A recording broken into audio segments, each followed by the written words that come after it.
माशाल्लाह। अस्सलाम वालेकुम जनाब मलिक साहब, क्या हाल है? ठीक ठाक, खैरियत है? अस्सलाम जनाब वालेकुम डॉक्टर जुबैर भाई, साहब क्या मलिक हाल है साहब से? ठीक हो? ठीक ठाक, अल्हम्दुलिल्लाह से खैरियत, ठीक, अल्हम्दुलिल्लाह। तबीयत से तुम ठीक सुनो है? ठीक हो? तबीयत से ठीक है? अल्हम्दुलिल्लाह रब्बिल आलमीन। कॉल आई यही तुम्हारी? जी असि कॉल माशाल्लाह, किता से हुक्म करो सर। माल भाई ये छोटा मोटा काम शुरू किते थे, अच्छा बरकत भी है अल्हम्दुलिल्लाह। अच्छा कीते वे, ते चंगा कीते वे। इन्हें कोई माल उगड़दा नहीं पिया, ये ले ला ही दे 5-7 महीने दे वे। अच्छा, ये ये सफेद छोटा वाइट कलर वाला। जी हाँ। अच्छा, ते ये देखियो कि यो भाई कितने महीने का है? ये कोई 6-7 महीने दे वे।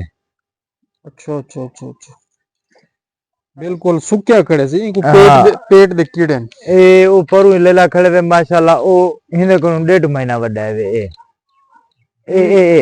हाँ जी। हाँ ये 1.5 अच्छा, महीने बड़ा है माशाल्लाह।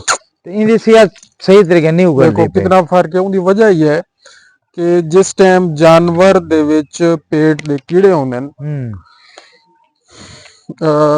जानवर दे पेट दे कीड़े भी होंदे न, फेफड़ियां दे कीड़े भी होंदे न, जिगर दे कीड़े भी होंदे सही न। उनकी वजह को जानवर जितना भी खावे मोटा नहीं थी ना। सही। दूजे नंबर ते ये मैं देदा पिया तुसा चारा इवें फैलाया होया है, ये कदा कट्या आवे? ये काल कट्या से सही। अच्छा, वाली थई पिया रह गए सारी रात। जी हाँ, ये सब तो बड़ी गलती है। तुसा आइंदा ये गलती क्या ना करे सो। सही उनकी वजह ये है सर्दियों का मौसम है और रात दे टाइम शबनम पौंदी है, त्रेड़ पौंदी है, ई चारे दे उत्ते ओ कट्ठी थी वेंदी। सही जिल्ले सुबह टाइम तुसा अपने माल को ये चारा खवेसो, ओ बीमार थी सन। ठीक सही है है ना जी, सही। एक तो ये मसला है। उन्हां दे विच आकड़ा थीवण दा चांस थी वेंदे, जोड़ां दी तकलीफ शुरू थी वेंदी है, बुखार भी निकल आंदे। और इस तो इलावा जड़ा गब्भण जानवर होंदे जी हाँ। वो त्रुबण दा उन्दा खतरा होंदा है। नुकसान चाहिए करे थे दू बकरियां से त्रो पहने किया हाँ डिठे वे ना सी। है के भाई वो बड़ी खड़ी ते है। तां लिहाजा ये छोटे छोटे टिप्स हैं जेड़ियां तुसां इंशाअल्लाह सारे घरों खिंदे रहसो, असां देंदे रहसू ते उंदे उत्ते अमल करे सो। इस तो इलावा चारा क्या क्या देने पे वे? चारा बतूड़ी है ते तोड़, साथ घा भी है, डाला शाला भी खाते रह गए। अच्छा, खल चोकर ठीक है तो मेन डॉक्टर साहब ये तो को छड़न का मकसद है कि हम्म तुम चेक भी कर गिन सो। हम्म एक तो सारी बकरी माशाअल्लाह लाग थी कड़ी उठ देने वे पई हाले तक। हम्म, ए डू ले ले मैं कुर्बानी तक तैयार करना इन्हें दी कोई ऐसी खुराक सा को दसो ठीक है। ते इंशाल्लाह कुर्बानी तक ये तैयार थे मैं। इंशाअल्लाह इंशाअल्लाह एक तो इन्हां दी हुण वैक्सीन करेसू। सही है वैक्सीन करने के बाद तो इन्हां दे पेट दे कीड़ियां वास्ते दवाइयां देसू। बिल्कुल ठीक है। वो तुसां पहली दफा इस्तेमाल करवे सो, दूजी खुराक 15 दी दे वक्ते नाल इस्तेमाल करे सही है सो। बल हर 3 महीने दे बाद इस्तेमाल तुसां करावणी है।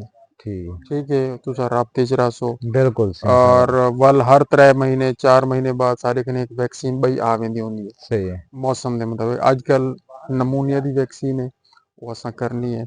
उनके बाद वल पित्ते वाली वैक्सीन आवे से वो इंशाल्लाह करेसू। वल मूसड़ी वाली आवे से सही। वल वो असां अच्छा करेसू। मुंह छड़ी वाले इन्हें दा थोड़ा एक मसला थींदा रह गए वे। इतना दाने निकलते रह गए काले काले। हम्म ठीक है हम्म। वो मैं इन वजह तो को फोन कर कितने मी ताकि वो भी विच तो मालूमात मैं आ मैंने। सारे को थर्मामीटर लवे ना जनाब हुण। ठीक है एक लेला मेरा मर गए सवेरे सर्दी का मैं आज पूरा आया आज हाँ। सवेरे वो छोटा उमर चावा दिखा वो भी छोटे जून मतलब ओ ये बकरी रात भी दे टाइम तुसा किता ढकेंदे वे जानवर? जानवर से अंदर ढकेने से अपने कमरे जिता सुनते से कमरा बिल्कुल बंद है, बांधे बिल्कुल उनका रोशनदान। हर शय बांधे जिता आप सुनते से डॉक्टर साहब उसे फला को रखा हुआ है। यह गलती है, कमरा बिल्कुल बंद नहीं होना चाहिए बकरियां दा। बड़े माल दा भी जानवरां दा भी कमरा बिल्कुल बंद नहीं होना कल चाहिए। लगी है डॉक्टर साहब को सर्दी सुनो जी हाँ। आकड़िया पे आई हम्म सवाल को माखी दिते मी भात थोड़ा शेक शेक दिते मी बट टुरे फिरे वदा रह गए कल सारा दिन। हम्म रात 2 फीडर खीर भी पीते माँ का खीर नहीं लाना पे हाले तक। हम्म। ठीक है सवेरे डिठे से तब वो मजा करे। सर्दी दी ही शिकायत है उनको, इन्हें कोई हम्म शक नहीं। और रात दे टाइम मसला है बनदे जिस टाइम मेंगड़ियां पेशाब वगैरह जानवर करेंदे जी तो जी उठां अगर रोशनदान बंद है तो जड़ी गैस पैदा थी अमोनिया, वो गैस इन्हां जानवरां दे छोटे बच्चों को ज्यादा वो जरा नुकसान देंदी। भाना है ना डॉक्टर साहब वो खुला है अच्छा उता अच्छा अच्छा। समझो कि भाई बहरहाल वल ए सर्दी दी ही वजह हाँ कनो ये इंदा मामला एक बढ़े। फिरा मार के ये हो गया ये बकरी 10-12 दिन पहले। हाँ, छोटे बच्चों वास्ते एक तसी तले जगह बिल्कुल गर्म होनी चाहिए। ਨਰਮ ਵੀ ਹੋਣੀ ਚਾਹੀਦੀ ਹੈ ਸਰਦੀਆਂ ਦੇ तले ਵਿੱਚ सी पलाल रखे से ਪਲਾਲ ਠੀਕ ਹੈ ठीक है वल उत्ते खेस बिछा दे वल असा इन्हें को रखे ਗਿੱਲੀ ਤਾਂ ਨਹੀਂ ਹੋਣੀ ਜਗ੍ਹਾ नहीं नहीं गिल्ली नहीं ਇਹ ਖਿਆਲ ਕਰੇ ਸੋ ਇਸ ਤੋਂ ਇਲਾਵਾ ਇਹਨਾਂ को माखी और दूध ਦਾ ਇਸਤੇਮਾਲ ਜਾਰੀ ਰੱਖਦੇ ਸੋ माखी खिलाए सर्दी दे विच। गुड़ और थोड़ा जब तक धुप ना निकले ਇਹਨਾਂ को ਬਾਹਰ नहीं ਨਹੀਂ ਕਰਨਾ ਮਿੱਟੀ ਦੇ ਵਿੱਚ ਅਗਰ ਇਹ ਮੂੰਹ ਮਾਰਨ ਤਾਂ ਮੂੰਹ ਦੇ ਉੱਤੇ ਛੋਟਾ ਜਿਹਾ ਉਹ ਚਿੱਕੂ ਹੁੰਦੇ ਉਹ ਚੜਾ ਗਏ बिल्कुल ठीक है ना मजीद होना सा चेक करें जजाकल्लाह खैर अल्लाहुम्मा सल्ली अला मुहम्मद व आलि मुहम्मद।